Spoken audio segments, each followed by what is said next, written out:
दोस्तों नमस्कार। आज मैं कोई कविता नहीं पढ़ रहा हूँ, लेकिन मेरे दिमाग में बहुत सारे सवाल हैं जो मैं खुद से भी पूछता हूँ और आज आपसे पूछ रहा हूँ, और हो सकता है कि ये सवाल आपके मन में भी उठते हों। तो सोचिए, गहराई से सोचिए, जिससे हम ये पता लगा सकें कि भी सच क्या है और उस सच्चाई को हमने क्यों नहीं अपनाया, जबकि हम भली भांति जानते थे कि ऐसा करने से हमारे देश पर, हमारे भारतीय लोगों पर एक अच्छा प्रभाव पड़ेगा, लेकिन वो नहीं किया। तो सोचिए आप, हमारा देश 1947 में आज़ाद हुआ और जिन कारणों से हमने ये आज़ादी लड़ी, जिन कारणों से हम सभी भारतवासी परेशान थे, वो थे नंबर 1 कि अंग्रेज़ों की जो रंग भेद नीति थी, उससे हम सब परेशान थे। अंग्रेज़ों की बाँटो और राज करने की जो नीति थी, उससे भी हम परेशान थे।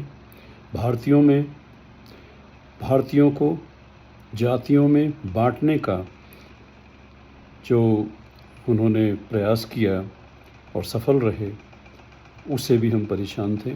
और आपने देखा होगा एक मर्द फिल्म में, जहाँ पर यह कहा गया कि Indians and dogs are not allowed, तो हमारे साथ जो व्यवहार किया गया, उससे भी हम परेशान थे। और अंग्रेज़ों ने भारत की संसाधनों को जो लूटा, जो हमारी धरोहर थी, जैसे कोहिनूर हीरा, ऐसी चीज़ों को लूटा, उन सब से हम परेशान थे। और इसीलिए हमने वो आज़ादी की लड़ाई लड़ी, जिसमें हम कामयाब भी हुए।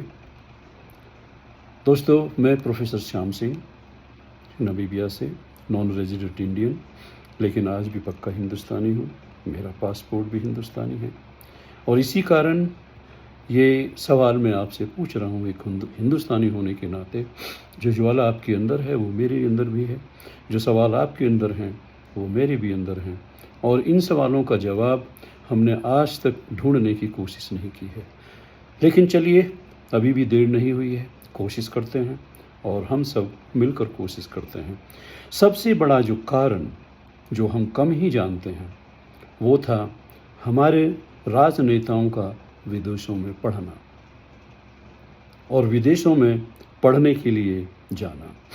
इससे क्या प्रभाव पड़ा? तो आप सोचिए कि जो ये सोचने की बात है कि जब देश 1947 में आज़ाद हुआ, तो गद्दियाँ किन लोगों को मिली, राज किन लोगों ने किया, शासन की बागडोर उन्हीं लोगों को सौंप दी गई जो बाहर विदेश में पढ़कर आए थे ज़्यादातर। और दुख इस बात का है कि ये परंपरा 2014 तक चलती रही। आज़ादी के बाद 1947 में एजुकेशन कंपलसरी कर दी जाती, आवश्यक कर दी जाती, तो आज देश का हर युवक, हर महिला पढ़ी लिखी होती। चाहे वो गांव का हो, चाहे वो शहर का हो, हर कोई शिक्षा में निपुण होता।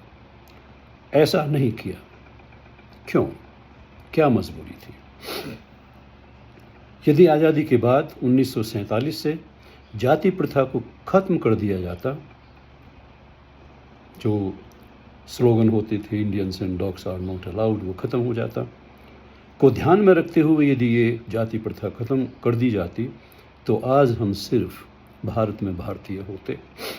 पर ऐसा नहीं किया। क्यों नहीं किया? क्या मजबूरी थी?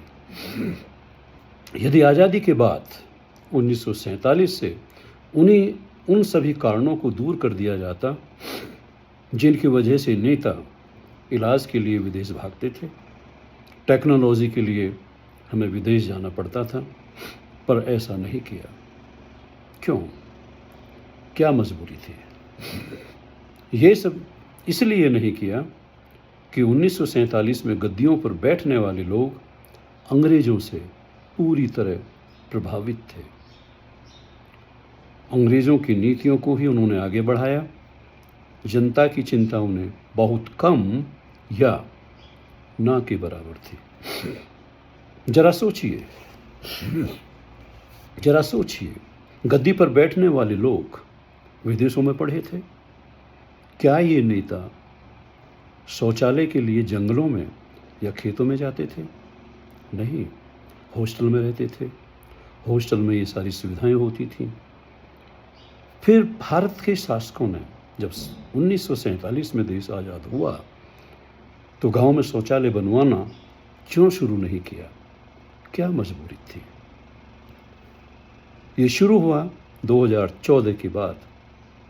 गांव में शौचालय बनने लगे, बेसिक सुविधाएं लोगों को मिलने लगी, कंप्यूटर और मोबाइल घर घर में पहुंचने लगे, लोग आपस में जुड़ने लगे और सही और गलत को समझने लगे। पर 60 साल में पड़ी हुई गलत आदतें तो धीरे धीरे ही जाएंगे।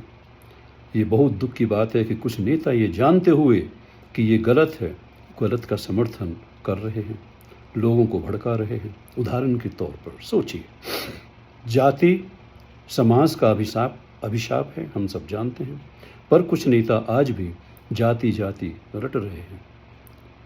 इनमें इनका स्वार्थ छुपा हुआ है। वो डिवाइड एंड रूल सिद्धांत से ग्रसित हैं। पर आज जनता जाग चुकी है, नेताओं का ज़मीर भी जागने लगा है। मेरा एक ही सिद्धांत है जो आपका भी हो सकता है और होना भी चाहिए, वो ये कि हम दूसरों के लिए जिएं। ये बहुत ज़रूरी है। अच्छे छोटे बच्चों की कमर में पेट पर बम बना करके उड़ा दिया जाता है। जीने की उनमें इच्छा नहीं है। तो सबसे पहला प्रिंसिपल सिद्धांत तो यही होना चाहिए कि हमें जीना है।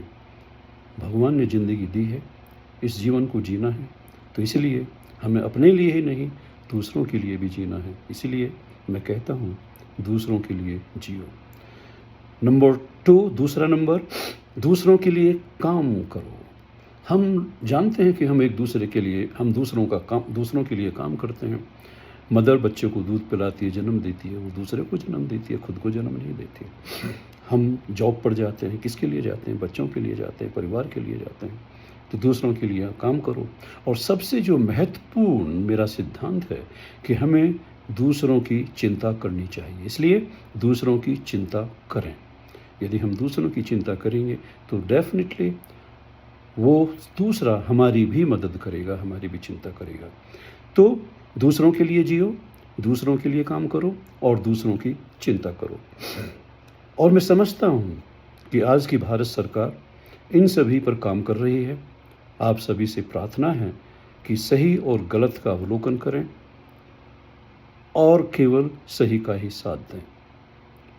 आगे फिर मैं आपसे बात करूंगा। बहुत सारी बातें हैं, मैं कविता के माध्यम से नहीं, इन्हें इसी तरह की चर्चा करूंगा, क्योंकि मैं एक आम नागरिक हूं और एक नागरिक होने की हैसियत से ही आम नागरिकों से मैं बात करना चाहता हूं और उन्हें बताना चाहता हूं कि हमें सोचना चाहिए कि क्या गलत है और क्या सही है, और सही का साथ देना चाहिए।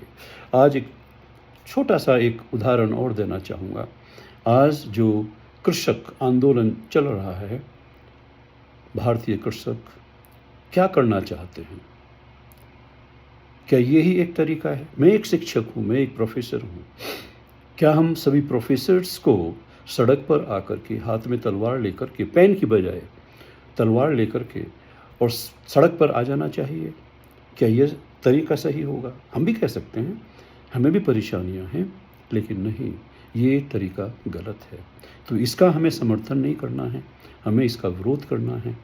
इसी के साथ मैं आपसे फिर एक बात प्रार्थना करता हूँ कि सही और गलत का हम अवलोकन करें, आकलन करें, उसके बारे में सोचें, विचारें और सही का साथ दें।